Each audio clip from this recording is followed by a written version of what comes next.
అధికారులు మాకు వచ్చిన సమాచారం మేరకు ఏదైతే కల్తీ కళ్ళకు ఉపయోగపడేటువంటి మత్తు పదార్థాలని సమాచారం రావడంతో 3 టీములుగా ఏర్పడి 3 చోట్ల దాడులు చేయడం జరిగింది. అందులో ఒకటి కామారెడ్డి గాంధారి క్రాస్ రోడ్డు, ఇంకోటి వచ్చేసి నిజామాబాద్ రైల్వే గేటు, మూడోది బోధన్ లిమిట్స్లోని కుర్నాపల్లి అనే విలేజ్. ఈ 3 చోట్ల కూడా దాదాపు 2.32 కేజీల ఆల్ఫాజోలం, అదేవిధంగా 1/2 కేజీ క్లోర్హైడ్రేట్ని స్వాధీనం చేసుకోవడం జరిగింది. టోటల్గా 8 మందిలో 6గురిని అరెస్ట్ చేశాం, 2 అబ్స్కాండింగ్లో ఉన్నారు. దీంట్లో కూడా ఇంకా 4 బైకులు కూడా లభించడం జరిగింది. మొత్తం 24,52,000 రూపాయల ప్రాపర్టీ సీజ్ చేయడం జరిగింది. ఫర్దర్ ఇన్వెస్టిగేషన్ దీని మీద ఇంకా దీంట్లో ఎవరున్నారనే దాని మీద విచారిస్తున్నాం. 2 అబ్స్కాండింగ్ వాళ్ళ మీద A3, A4 కేసు చేసాం, రాజేంద్ర గౌడ్ అండ్ నాగరాజు గౌడ్. ఇందులో ప్రధాన ముద్దాయిలు వీళ్ళిద్దరే, నా రాజేంద్ర అండ్ నాగరాజు. అండ్ మిగతా వాళ్ళు నిజామాబాద్ సంబంధించినటువంటి యాదగిరి గౌడు, అదేవిధంగా తాటికొండ నర్సయ్య అని చెప్పేసి నిజామాబాదు ప్రాపర్ వాళ్ళు. అండ్ అదేవిధంగా మనకి గాంధారిలో రాజేష్ కుమార్, నవీన్ కుమార్ అని చెప్పేసి రాజేష్ కుమార్, వాళ్ళు కూడా మేము ఇప్పుడు ఇక్కడే ఉన్నారు, ప్రొడ్యూస్ చేస్తాము కనిపిస్తుంది. అండ్ మోరోవర్ కుర్నాపల్లి నుంచి నిమోడి శంకర్ అనేతను అబ్స్కాండింగ్ అండ్ షేక్ హుస్సేన్. మొత్తం వచ్చేసి 5గురు అరెస్టు, 3 అబ్స్కాండింగ్. ఇందాక 6 అన్నం కాదు, 5గురు అరెస్టు దీంట్లో.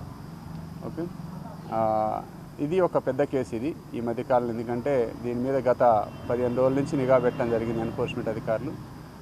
అడల్టరెంట్స్ అంటారు, ఏదైనా సరే అంటే మత్తు పదార్థాలు కలిపేటువంటి వాటిని దీని మీద ఇంతకుముందు కూడా గత నెలలో కూడా మేము మార్చిలో కూడా 2 కేజీలు స్వాధీనం చేసుకోవడం జరిగింది కామారెడ్డి లిమిట్స్లో. కాబట్టి అప్పుడు మేము ఇక్కడ ప్రెస్ మీట్ పెట్టలేదు. ఈసారి ఈ ఎలక్షన్ టైంలో ఇది ఫస్ట్ ప్రెస్ మీట్. ఓకే, దీనికి సంబంధించి ఇంకెవరైనా సరే ఫర్దర్గా మాకు ఇంతకుముందు దొరికింది, రాజస్థాన్ నుంచి వచ్చింది దొరికింది. రాజస్థాన్లో మేజర్గా మనకి సోర్స్ ఆఫ్ రాజస్థాన్ నుంచి ఉంది. ఇక్కడ వీళ్ళు మెయిన్ అక్యూజులు దొరికితే వీళ్ళది ఎక్కడి నుంచి వస్తుంది అనేది ఉంటుంది. దాని మీద కూడా ఇన్వెస్టిగేషన్ నడుస్తుంది. పరాడు వాళ్ళ కోసం టీం పంపించడం జరిగింది. పాత కేసుల్లో టోటల్ 24,52,500 రూపాయలు టోటల్ సీజన్. యాక్చువల్ 1 కేజీ ఆల్ఫాజోలో 10 లక్షలు ఉంటుంది. ఓకే, మనకి వెహికల్స్ 4 వెహికల్స్ దొరికాయి, 2 వీలర్స్. అది 2 కేజీల 320 గ్రాములు ఆల్ఫాజోలం దొరికింది.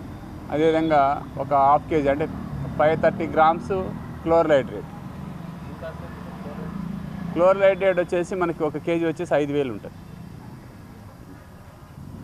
క్లోర్హైడ్రేట్ తక్కువ కాస్ట్ ఉంటుంది, ఆల్ఫాజోలం చాలా ఎక్కువగా. ఎందుకంటే ఆల్ఫాజోలం ఏమైందంటే ఒక 3 గ్రాములు ఆల్ఫాజోలం మనకి మ్యాక్సిమం మనకి 100 బాక్సెస్ కల్తీ కళ్ళు తయారు చేయడానికి ఉపయోగపడుతుంది.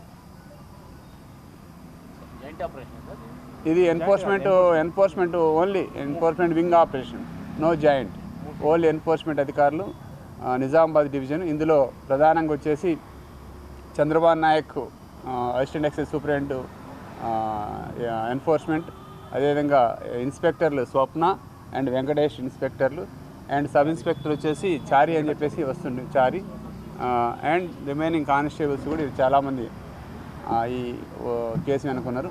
మాకు నార్కోటిక్ కంట్రోల్ అంటే ఎన్సీబీ ఏదైతే ఉందో బోర్డు నుంచి డైరెక్టర్ గారి ఆదేశాల మేరకు, మా ఎక్సైజ్ డైరెక్టర్ కమలాసన్ రెడ్డి గారి ఆదేశాల మేరకు దీన్ని కేసుని మేము చేయటం జరిగింది. చూస్తాం పీడీ యాక్ట్ మినిమం, పీడీ యాక్ట్కి ఉన్నటువంటి రూల్స్ రెగ్యులేషన్స్లో వాళ్ళ మీద ఫర్దర్ 3 కేసులు మినిమం ఉండాలి. దాని ప్రకారం ఉంటే పీడీ యాక్ట్లోకి వస్తారు.